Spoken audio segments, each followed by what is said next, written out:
बिस्मिल्लाहिर्रहमानिर्रहीम। दोस्तों अस्सलाम वालेकुम। What a mess. हज़ारों बच्चों का मुस्तकबिल पाकिस्तान मेडिकल कमीशन की नाअहल क़यादत ने दांव पर लगा दिया, जिससे न सिर्फ बच्चे बल्कि उनके वालिदैन भी परेशान हैं। मैंने बहुत पहले कहा था कि मौजूदा पीएमसी के पास इतनी जल्दी एमडी कैट इम्तहान कराने की सलाहियत नहीं है और इन्हें इस साल ये इम्तहान नहीं कराना चाहिए था। लेकिन पता नहीं उनको किस बात का ज़ोम था कि उन्होंने बगैर national medical and dental council के एकेडमिक बोर्ड के डेट अनाउंस कर दी। इलीगल था, लोग अदालतों में गए, इन्होंने लाखों रुपए देकर वकील अपॉइंट किए, अदालतों ने इनके तमाम दलाइल तस्लीम करने से इनकार कर दिया। नतीजा क्या हुआ कि इनको अपनी नोटिफिकेशन वापस लेनी पड़ी।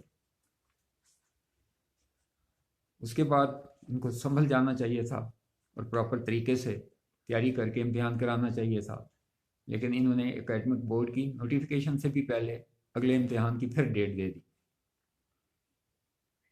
मैंने पहले कहा था कि इन्होंने जो सिलेबस और करिकुलम बनाया हुआ था, इन्होंने एक ही दिन में उसको एकेडमिक बोर्ड का इजलास बुलाया, चंद घंटों में उनके सामने रखा। उन लोगों ने अपनी क्रेडिबिलिटी की परवाह किए बगैर आंखें बंद करके जो कुछ उनके सामने रखा गया उस पर अपनी मोहर सब कर दी। नतीजा क्या हुआ, इम्तिहान में आपने देख लिया कि वो कोर्स में out of course question select हो गए। अब जब out of course question select हो गए तो इससे पहले आते हैं रिजल्ट की तरफ कि पहला इम्तिहान हुआ तो इन्होंने कहा कि जी जो बच्चे कोरोना के, उसका रिजल्ट चंद घंटों में दिया जा सकता था। कंप्यूटराइज जब एग्जामिनेशन होता है तो उसमें टाइम ज़ाया नहीं होता, 2-3 घंटे में सब रिजल्ट बन जाता है, हज़ारों बच्चों का रिजल्ट बन जाता है, बल्कि साथ साथ बन रहा होता है अगर आपने अच्छा सिस्टम तैयार किया हुआ। तो इन्होंने उस रिज़ल्ट को होल्ड किया, दूसरे बच्चों का इम्तिहान किया। इम्तिहान करने के बाद कि जी कंबाइंड रिज़ल्ट देंगे, वो भी इन्होंने डिले तरीके से दिया। अब जब वो रिज़ल्ट आया तमाशा बन गया। रोल नंबर किसी और का था, नाम किसी और का था, रिज़ल्ट किसी और का था। ना नाम सही थे, ना रोल नंबर सही थे, ना रिज़ल्ट सही था। लिहाजा सुखी इनकी तो क्या होनी है, बच्चों के लिए, उनके वालिदैन के लिए परेशानी हुई कि आपको रिज़ल्ट विड्रॉ करना पड़ा। फिर उस रिज़ल्ट के साथ इन्होंने क्या मैनिपुलेशन की कि जी वो आउट ऑफ कोर्स क्वेश्चन के लिए जी सबको ग्रेस मार्क्स दे दिए गए। कहाँ का इंसाफ है। जिन बच्चों ने वो क्वेश्चन अटेम्प्ट किए और उनमें उनके क्वेश्चन सही थे, क्या वो उन बच्चों के बराबर उनको कैसे आप मार्क्स दे सकते हैं? उनको तो, बाकियों को अगर आपने 10 मार्क्स दिए हैं और उनके उसमें से 7 सवाल सही हैं तो आपने तो उनके 7 नंबर काट लिए हैं। ये कोर्ट में नहीं ले जाएंगे आपको। ये क्या सिस्टम है? वो होता है कि जी आप जिनके मार्क्स आए हुए थे उस मार्क्स के ऊपर अगर आपने देने थे तो सबको देने थे, ताकि उनका क्रेडिट उनको मिलता कि जी उन्होंने सही क्वेश्चन किए थे और आपने ग्रेस मार्क्स दिए हैं तो सबको इक्वलेंट दिए हैं। अब आप वो क्वेश्चन कैंसिल करके सबको ग्रेस मार्क्स देंगे तो जिनके वो क्वेश्चन ठीक थे उनके तो बेसिकली आपने उतने नंबर कम कर दिए। उनके एक एक नंबर की खातिर यहाँ आपको पॉइंट्स परसेंटेज पे मेरिट का फर्क पड़ता है, तो उन बच्चों के साथ ज्यादती नहीं हुई। वो बच्चे आपको फिर कोर्ट नहीं ले जाएंगे। क्या क्रेडिबिलिटी रह गई इस इम्तिहान की? क्या जल्दी थी?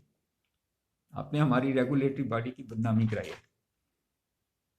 वाइस प्रेसिडेंट साहब बहुत अच्छे काबिल वकील हैं, उनकी लॉ फर्म है, सारे पाकिस्तान में उनके ऑफिसेज हैं, लेकिन क्या खुशकी पे तेज दौड़ने वाला जानवर समंदर में भी उतनी तेजी से दौड़ सकता है?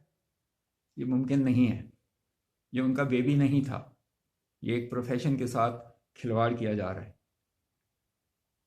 मैंने भी इम्तिहान कंडक्ट करवाए हैं, इनके पास रिजल्ट पड़े हैं, इनके पास अखबारें हैं, इनके पास पुराना स्टाफ बैठा है। बताएं कितनी बदनामी हुई, कितनी दफ़ा मैं रिजल्ट रिवाइज करना पड़ा, कितनी दफ़ा परेशानी हुई। सारे लोगों को रिजल्ट भी तस्लीम करते थे, नेशनल एग्जामिनेशन बोर्ड का हम इम्तिहान लेते रहे, कोई परेशानी नहीं थी, कोई अदारे की इंटरफेरेंस नहीं थी, कुछ नहीं हो सकता था। कभी रिजल्ट रिवाइज नहीं करना पड़ा कि एक क्रेडिबल सिस्टम होता है।